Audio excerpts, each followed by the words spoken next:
This is my audience.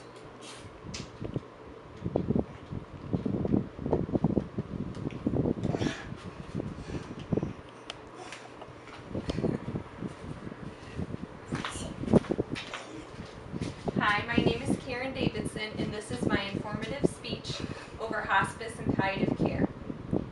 What I will start with is the typical day of a person at the end of their life with a chronic illness, and that could be them being home by themselves in fear because of the symptoms and because they're weak and they may not be able to do activities for themselves anymore without assistance.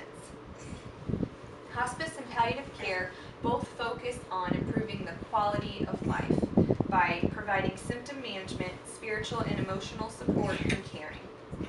What is hospice is a question a lot of people have. According to the National Hospice and Palliative Care Organization, hospice is considered to be a model for quality, compassionate care for people facing a life-limiting illness or injury. And also for hospice, they have to have a terminal diagnosis of 6 months or less.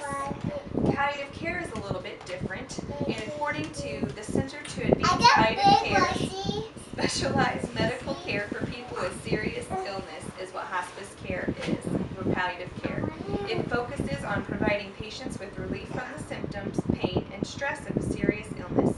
The main difference between hospice and palliative care, as stated earlier, is that hospice focuses on the end of life and they have a terminal diagnosis of 6 months or less. Palliative care also focuses on symptom management and improving quality of life, but palliative care patients are tasked to get those curative treatments and those aggressive treatments that hospice patients are not going to have. The goals for hospice and palliative care are essentially the same. They're both about improving the quality of life. They help families because they support them before and after the death. With hospice, the bereavement program will support the family for at least 12 months after the patient passes away, and they do a lot of pre-bereavement services to help with the pre-bereavement of families and friends. Team members for both hospice and palliative care include physicians, nurses, home health aides that assist with personal care, social workers, chaplain, volunteer, and bereavement. I'm going to talk a little bit about how hospice and palliative care deal with symptom management.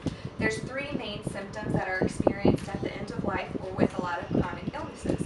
The first one is pain, and palliative care and hospice both take a very aggressive stance with this, meaning that if a patient is uncomfortable, they're going to take action right away to ensure comfort of the patients, because it's very hard for a family to see someone that they love suffer.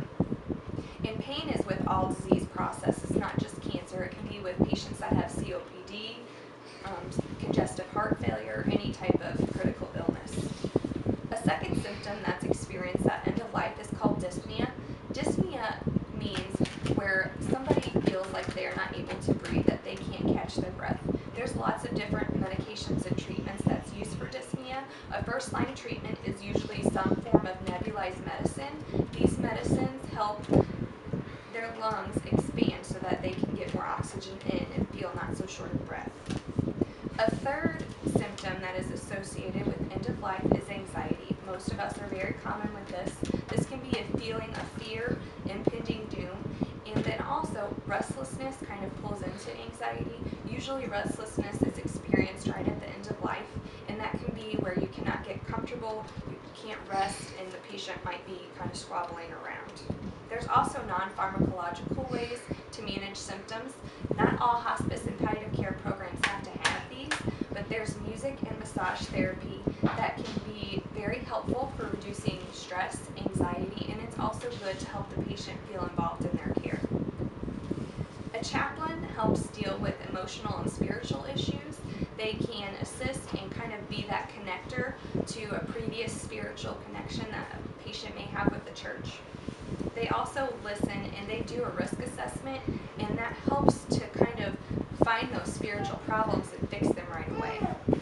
Social workers help with emotional and bereavement needs. They do a pre-bereavement screening. They also can counsel patients and families and be a mediation to them and help sort out problems. And also social workers can help with financial concerns, such as helping apply for Medicaid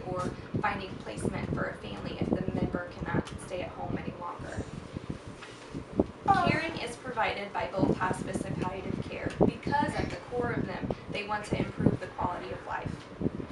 They both also find it very important to provide dignity to a patient.